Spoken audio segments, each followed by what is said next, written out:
Hello and welcome to Sound Librarian. My name is Stefan Schutz. Today for our audio analysis, we're going to have a look at Dragon's Lair. And I hope I'm not being self-indulgent here. Dragon's Lair was significant to me when I was growing up. When I was at school, I probably put far too many coins into the arcade machines, trying to get through Dragon's Lair, completely failed. But it was significant because it was the first game of its type within the arcade area to use the Laserdisc, which means what we were seeing was fully animated a movie cut into sections with a very, very basic control interface to make decisions. But because it was a fully animated movie, it meant that it had a very, very high quality audio score to go with it. However, there were still technical issues with the limitations of the technology back then. So we're going to have a look at Dragon's Lair and we're going to see exactly what's good and perhaps what's not so good about it in the modern versions of it. Let's get started.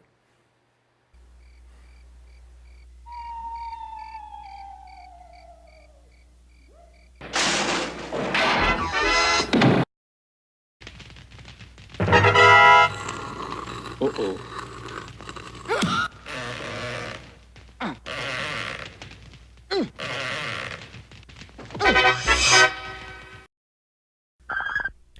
I probably paid far too much money into the Dragon's Lair games when I first saw them many, many years ago. Visually, these games were beyond compare. This was brand new technology. These were Laserdisc games. And when they came out at the time, even the name of the technology sounded impressive. Essentially, they were kind of like a DVD in a coin-operated arcade game, and the decisions you made effectively decided which chapter was going to play next. It was just the case that each chapter was very, very short.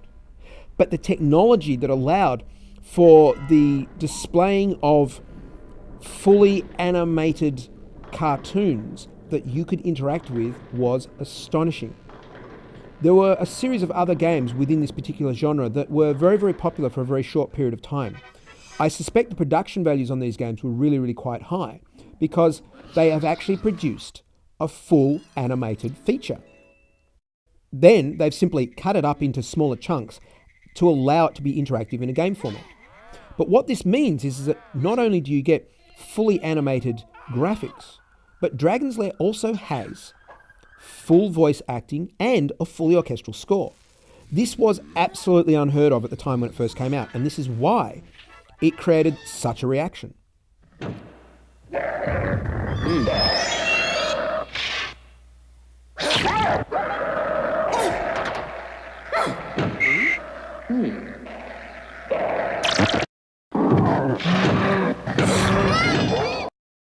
The game itself was mercilessly difficult, really, really hard. I never ever completed this game. In fact, even though I now have it on the iPad, I've still not managed to complete it. There are a series of moves, like some sort of complex dance move, that you have to be able to memorize and then trigger at exactly the right time.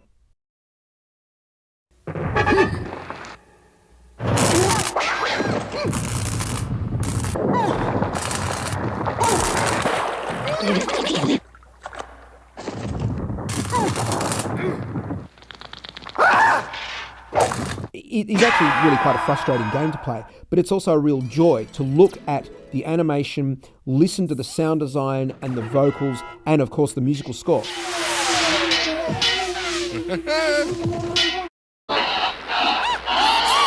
So what we have here is a game that in many ways was very much ahead of its time, and yet nowadays is something that we could quite easily produce, and yet we wouldn't.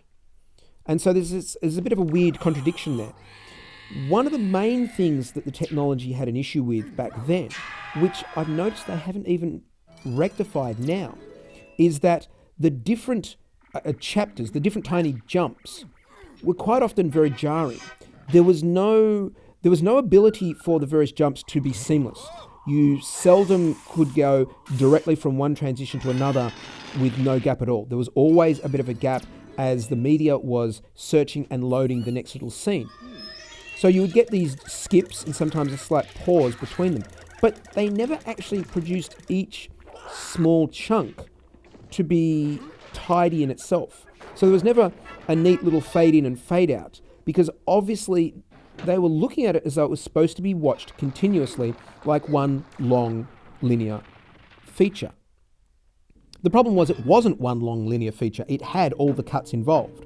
And so in some ways I think it might have been a better decision to actually have very short little fade-ins and fade-outs to make it feel more like you're jumping from one scene to the next, because that's all the technology was capable of.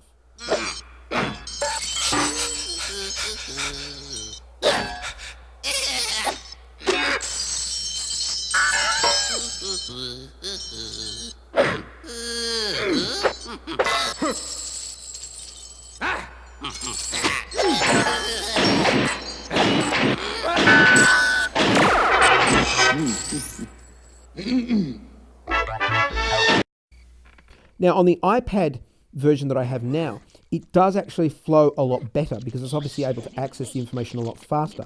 But even so, I still find that some of the jumps, especially when you listen to the music, are a little bit abrupt.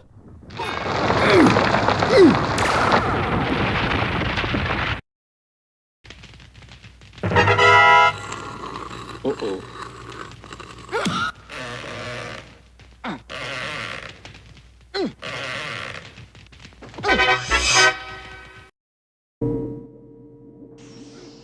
There's no arguing, though, that this is just a really fun experience. The dialogue, the wonderful graphic style and animation really make this worth looking at. And from a historical research point of view, this game is outstanding. It's a very important game that needs to be looked at from the point of view of the development of the game industry. But from an audio point of view, this was a game that existed in arcades, that you put coins into and you could play in arcades. And it was a game that had fully recorded dialogue. So from that point of view, it's immensely significant and worth a little bit of the frustration to have a look at some of it.